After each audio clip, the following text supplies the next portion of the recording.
मेरो नेतृत्वमा हामी यसलाई के गरिरहेको छौं भने जनताको पानी र सरकारको लगानी। अब जनताको 1 रुपैयाँ पनि पानीमा नलाग्ने 0% जनताको रहने गरी र 100% नै खानेपानीमा नेपाल सरकार लगानी गर्छ।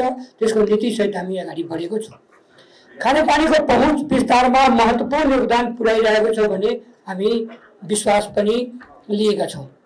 नेपाल प्राकृतिक रूपमा जलस्रोतको धनी राष्ट्र भए पनि व्यवस्थापन, स्वच्छता तथा पहुँचमा अब चुनौतीहरू कायमै छ र तपाई हामीलाई अवगत नै छ कि शहरी क्षेत्रमा मात्र होइन ग्रामीण भेगमा पनि खानेपानीको समस्या एउटा ठूलो चुनौतीको रूपमा हामी देखिरहेको छौं। र अहिले खास गरेर हामीले एउटा के प्लान गरेको छु भने अब स्वच्छ र शुद्ध पानी, सुरक्षित पानी अब डाटाले हामीलाई 27% भनेको छ। 27% हामीले दिइरहेको छु। तर त्यसलाई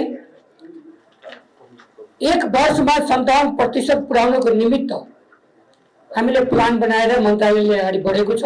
यसपालिको बजेट र प्रदेश सरकार र स्थानीय सरकारको सहयोगमा क्लोरिनेसन युनिट राखेर भए पनि हामीले चाहिँ त्यसलाई 27 देखि 57 मा पुर्याउनको निमित्त मन्त्रालय अगाडि बढेको छ। र अब 1 वर्षमा 27 देखि 57 मा पुर्याउनको निमित्त हामी प्रदेश सरकार, स्थानीय सरकारको सहयोग लिएर र दात्री निकायको पनि सहयोग लिएर हामी यो कार्यको पूरा गर्नेछौँ भन्ने विश्वास लिएको छु।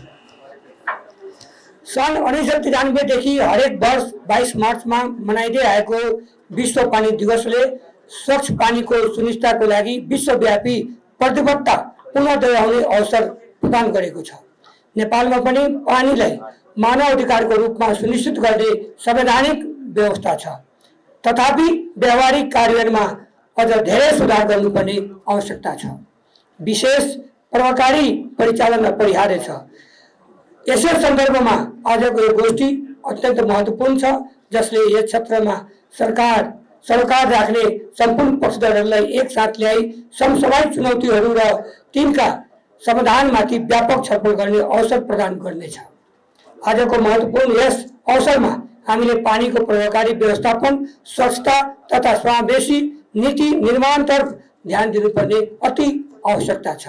यसका लागि आवश्यक प्रमुख धेरै बुन्दाहरू छन्, धेरै चुनौतीहरू छन्, जसलाई चाहिँ हामीले गर्ने नै पर्नेछ। पानीको भौगोलिक अधिकार र दिगो व्यवस्थापनमा नेपालको संविधानले स्वच्छ खानेपानी र सरसफाई मौलिक हकको रूपमा परिभाषित गरेको छ। त्यो कुरा हामी सबैले अवगत नै छ। अन्तर्राष्ट्रिय स्तरसम्म 1966 को अन्तर्राष्ट्रिय मानव अधिकार अभिसन्धि तथा सन् 2010 मा संयुक्त राष्ट्र संघको महासभाले पानीलाई मानव अधिकारको रूपमा स्वीकार गरेको छ।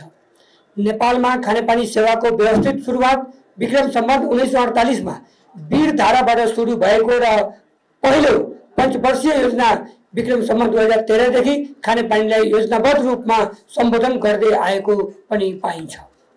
खानेपानी तथा सरसफाई तथा स्वच्छता वासमा सरकारको प्रतिबद्धता भने मैले केही भन्न यहाँ चाहन्छु।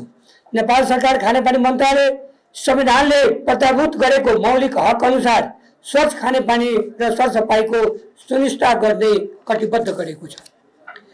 तीनै तहका सरकारबीच सुशासन मार्फत अन्तर्सम्बन्ध सहकार्य र समन्वय गर्दै सम्मान, पहुँच, न्यायसङ्गत वितरण र दीर्घकालीन व्यवस्थापनलाई प्रवर्धन गर्दै प्राथमिकता दिन निरन्तर पहल गरिराखेको छौँ। संघीय सरकारले नीति, रणनीति र बजेट व्यवस्थापनमा नेतृत्व प्रदान गर्ने प्रदेश र स्थानीय सरकारलाई कार्यान्वयनको जिम्मेवारी सुनिश्चित गर्ने नै छ। खानेपानी तथा सरसफाई पूर्वाधारको लगानी र दीर्घकालीन वित्तीय योजनामा सार्वजनिक निजी साझेदारी PPP मोडल, अन्तर्राष्ट्रिय अनुदान, विकास साझेदारहरू तथा निजी क्षेत्रका लगानी प्रवर्धन गर्ने एउटा रणनीति पनि रहेको छ।